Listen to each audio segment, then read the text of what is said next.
Now we have to do the 3D event, which is the ocean. So when I get close to the ocean, I want to hear it, but when I'm further inland, I don't want to hear it, of course.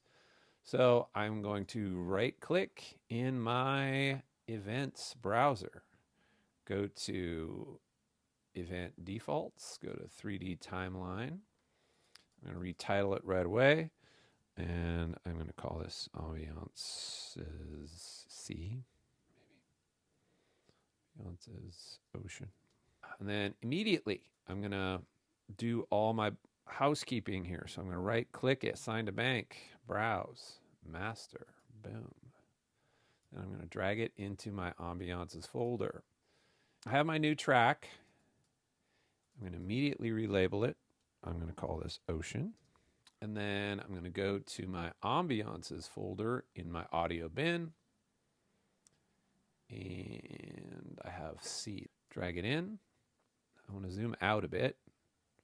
So remember, I can hit the square brackets to do that. Or I could go to View. And then I want to loop this. So I right click, new loop region, double check it, take my play start marker, put it at the end.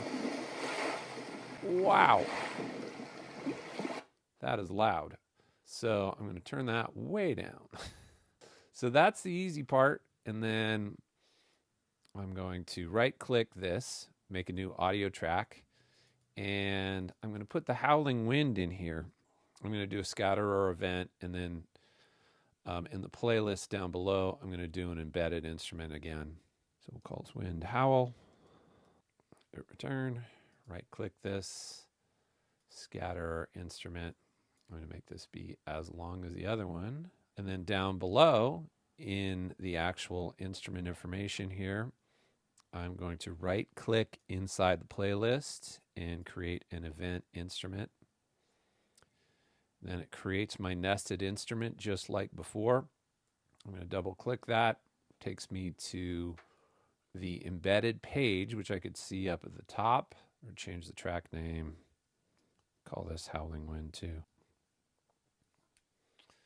So I'm just going to do it like I did before. I'm going to right click the volume knob in this embedded thing, and then I'm going to add automation, drag it down to the bottom, put a few breakpoints in it, put some randomness.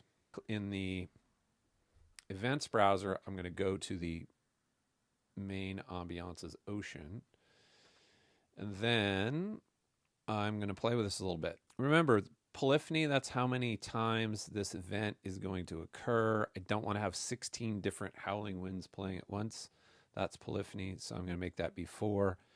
I'm going to randomize the pitch, not too much, maybe 3 semitones here, volume randomization, maybe put this at 6. Spawn total, leave that where it is. Spawn rate, that's fine. So min spawn interval. This is going to be how often in terms of time this is happening. So the minimum distance between the different instances. I don't know, 150 milliseconds and 9 seconds. And then scattered distance. I might want these to feel a little bit further away. So I'm going to try 640 to 800. Try it like that. And then I am going to save it. So I'm going to build it, push it into my game.